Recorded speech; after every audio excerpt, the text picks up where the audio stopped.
It's a crisp autumn morning in New York City, and the streets are bustling with people rushing to their destinations. The golden leaves swirl through the air, creating an illusion of calm amidst the city's usual rush. Donald Trump is making his way down Fifth Avenue heading toward Trump Tower. He's surrounded by his security detail and a few close aides, but there's a slight spring in his step today, an uncommon, quiet moment amidst the chaos of his schedule. But something is different this time.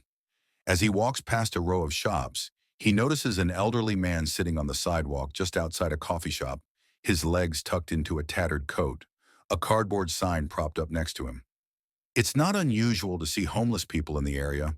New York City has its fair share of people down on their luck. But there's something about this man that catches Trump's attention. The man is wearing a faded military-style jacket. His face is weathered with age, his beard scruffy and unkempt. A single American flag patch is sewn into the sleeve. The sight of the flag sends a jolt through Trump. He's seen homeless people before, but this man's appearance tugs at something deeper inside him, a sense of duty to those who serve their country. As Trump approaches, the man looks up. His eyes are tired but sharp, scanning the crowd as if looking for something, or someone. He doesn't seem to recognize Trump, nor does he make any effort to. But Trump, still walking toward him, feels an undeniable urge to stop. The moment feels charged, like the city has slowed down just for this encounter. His security detail notices the pause but doesn't intervene. Trump crouches slightly, looking the man directly in the eye. "Are you all right, sir?" he asks, his voice calm but sincere. The man doesn't respond immediately. Instead, he looks up at Trump with a hard gaze before turning his eyes back down to the sidewalk. His voice is gravelly when he speaks. "I'm fine," he mutters. "Just waiting for my break." Trump sits down beside him, making sure not to crowd him. "What's your name, if you don't mind me asking?" "Bill," the man answers, without looking up. He shifts uncomfortably but doesn't move away. "Bill Hanson." Trump nods. "What brings you here, Bill?" Bill lets out a sigh, his eyes distant. "Where else would I be? Been out here a while. Figured it was time for me to make my stand, you know?" Trump's heart tightens a little as he listens. There's a tone of quiet resignation in Bill's voice. It's as if he's given up on the world, seeing him as anything other than another invisible person. But Trump refuses to let that happen. "I understand," Trump says slowly, "but you've served your country, Bill. You don't deserve to be out here like this. There's more that can be done for you, more than you might think." Bill snorts bitterly, shaking his head. "More? Nah. I've been to the VA. I've waited in lines for hours, talked to people who just don't care. They don't care about us veterans. We're forgotten, just like the rest of this country's problems." Trump's brow furrows as he listens. He knows the situation with veterans' care has been a persistent issue in the country for years, something that, despite all efforts, has never been fully addressed. He has always promised to do better for those who served.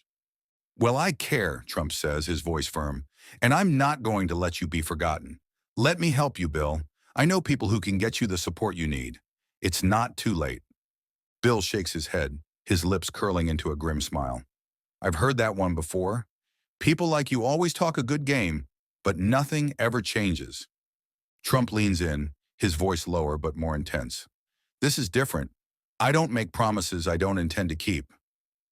Bill looks at him, searching his face for something, a sign that this time maybe it'll be different. The brief silence between them is heavy, as if the entire world is waiting for Bill to decide whether he's willing to take a chance again. Finally, Bill sighs. "I don't know if I can trust anyone anymore." Trump stands up and looks down at the man. "That's understandable, but trust me, Bill, if you give me the chance, I will do everything I can to help you." Bill looks up at Trump, his eyes softening for the first time. "I'm not some charity case, you know. I just want a chance to get back on my feet." "You will," Trump says, extending his hand, "and I'll help you every step of the way."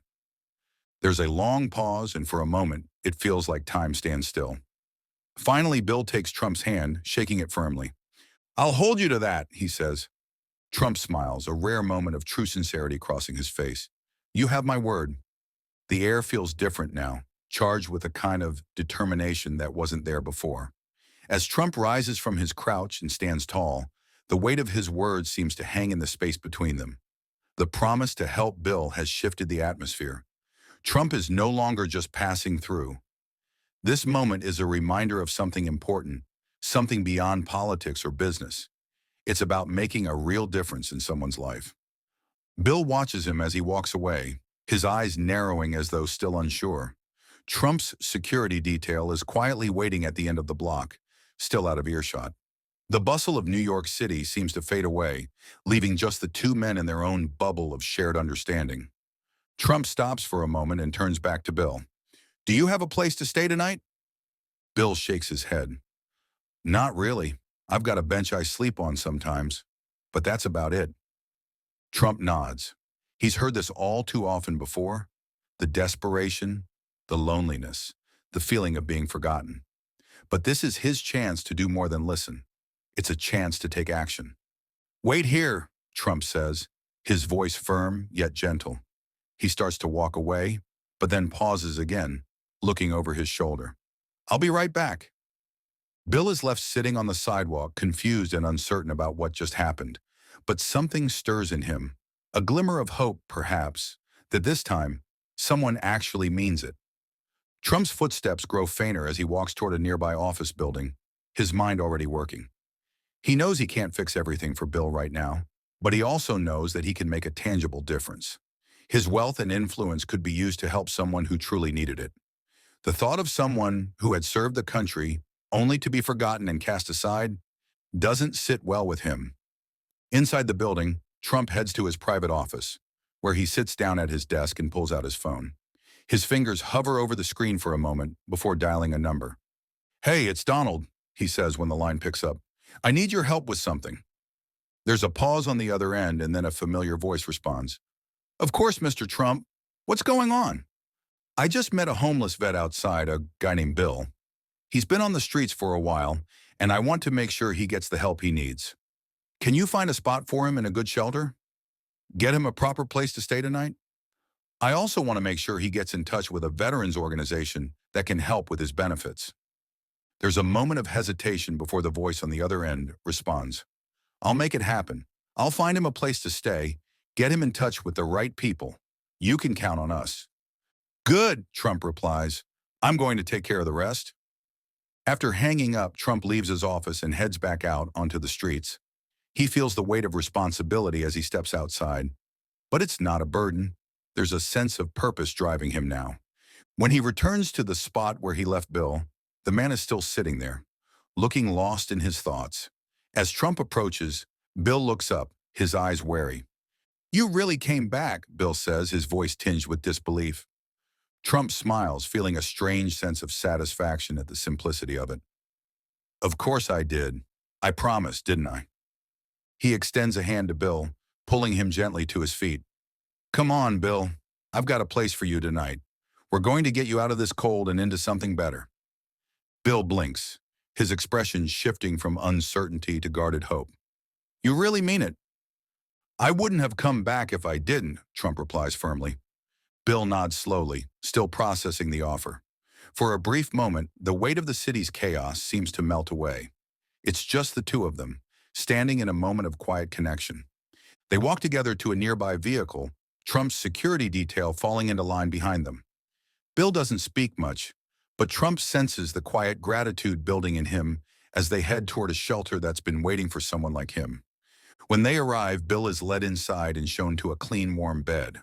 Trump stays with him for a few minutes, making sure everything is in order. He gives a quick handshake to the shelter's coordinator and makes sure Bill has access to the resources he needs for both immediate and long-term help.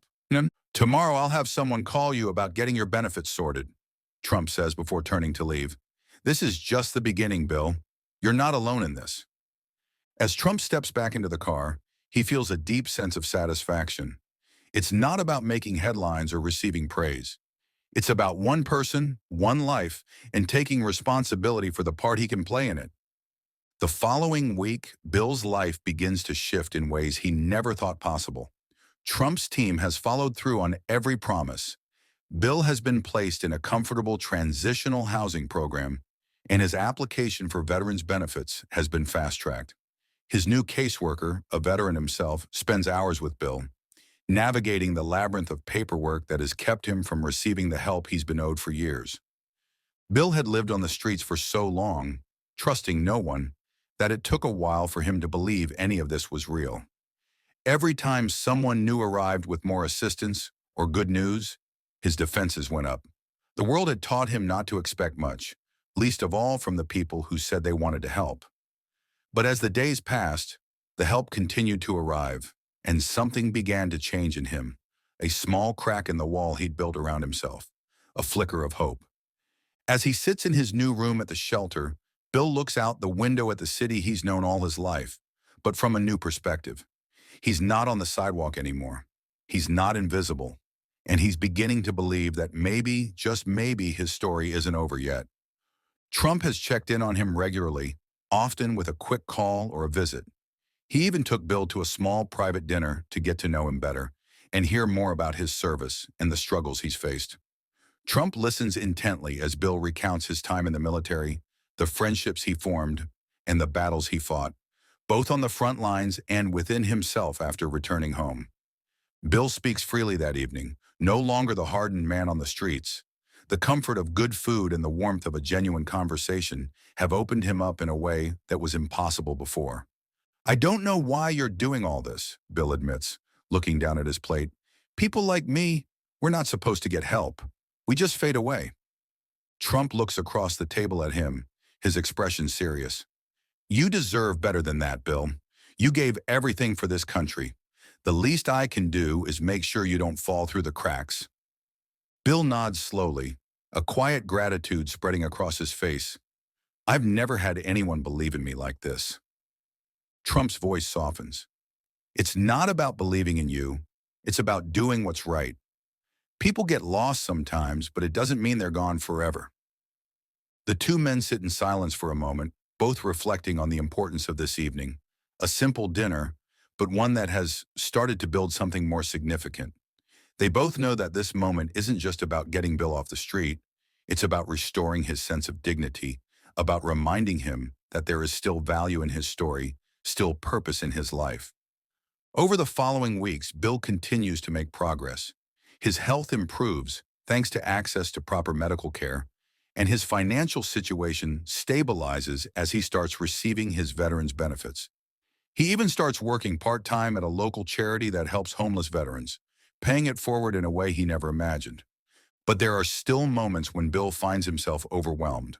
There are still days when the weight of his past pulls him down, when the fear of slipping back into old habits resurfaces. But each time, he remembers Trump's words. "It's not about believing in you.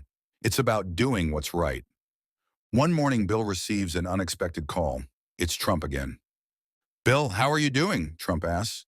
Bill smiles at the sound of the voice, even though he's standing in the middle of the shelter's common area.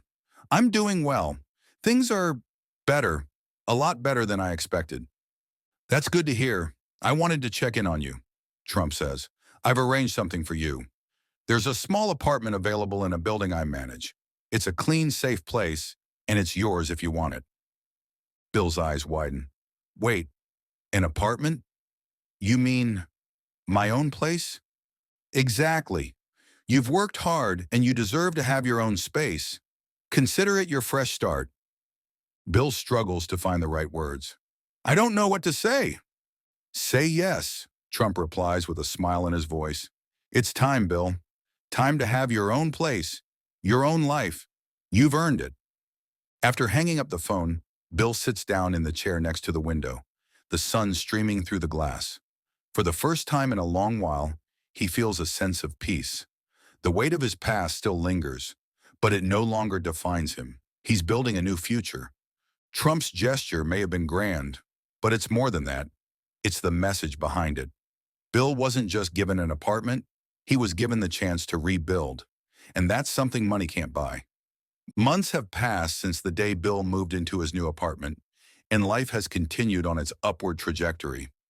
He wakes up every morning to the soft sounds of the city outside his window, a comforting reminder that he's not lost in the chaos anymore.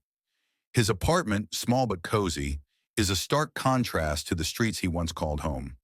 The walls are bare, save for a few pictures he's put up. A picture of his time in the military, a photo of his old friends from the service, and a simple framed American flag that he keeps by his desk. It's his own little sanctuary now. Bill still spends part of his day at the veterans organization he began volunteering for, helping other homeless vets get back on their feet, just like he did.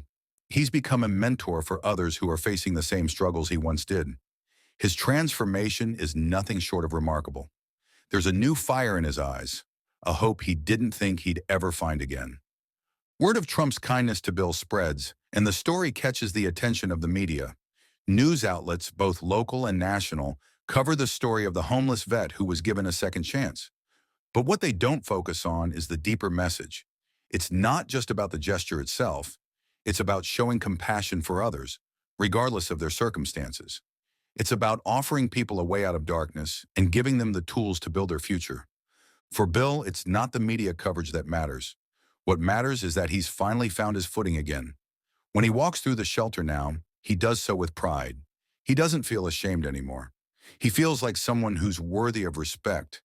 But even with all the progress he's made, Bill knows that his journey is ongoing. Every day is a new opportunity to keep moving forward.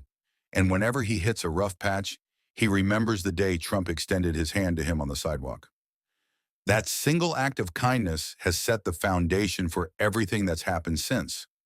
One afternoon, Bill sits down at his desk in his apartment, flipping through old letters he's received from the VA and the veterans groups. There's a knock on the door, and he stands up, opening it to find a delivery driver with a package. He signs for the package and opens it slowly, curiosity building in his chest. Inside is a letter from Trump, along with a check. The letter reads, "Dear Bill, I just wanted to let you know how proud I am of the progress you've made. You've shown resilience and strength that not many people have, and I have no doubt that you're going to continue to inspire others along the way. Enclosed is a small token of appreciation for everything you've done for yourself and for others. Keep up the great work. You're truly making a difference. With respect, Donald J. Trump." Bill smiles to himself, reading the words again. The check inside the envelope is generous, a financial contribution to the veterans organization where he works, to continue the mission of helping others in need. But it's more than just money. It's a reminder that his story is now part of something bigger. For the first time in a long while, Bill feels like he's contributing to the world in a meaningful way. He's no longer just a recipient of help. He's become a giver, using his experiences to teach and guide others. And for that, he's grateful. A few days later, Trump calls Bill again. "Bill, how's everything going?" Trump asks, his voice warm but direct. "Better than I could have ever imagined," Bill replies. "I'm working with other veterans now, helping them find the same kind of support I got. It feels good to give back." "That's what it's all about," Trump says. "I'm glad to hear you're doing well. You're making a real difference, Bill. Just remember that it's all about spreading kindness and helping others." Bill pauses, his heart swelling with gratitude. "I'll never forget what you did for me, Donald. You didn't just give me a place to stay. You gave me a chance to live again." Trump chuckles softly. "You did all the hard work.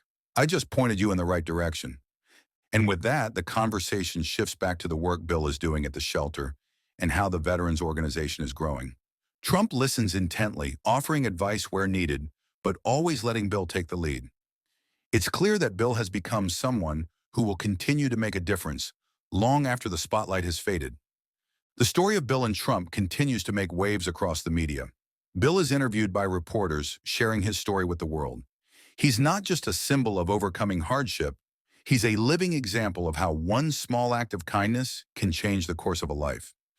As for Trump, he quietly continues his efforts to help veterans in need, knowing that true change comes not from grand gestures, but from consistent, genuine action. And while the world may not always see the full picture, Bill's transformation is the true reward. Bill knows that he's no longer a forgotten veteran. He's a man with purpose, surrounded by people who care about him, and with a future that's filled with possibilities. And in that moment, as he stands by the window, watching the sun dip below the horizon, he knows that everything has changed, not just for him, but for everyone who has walked this journey with him.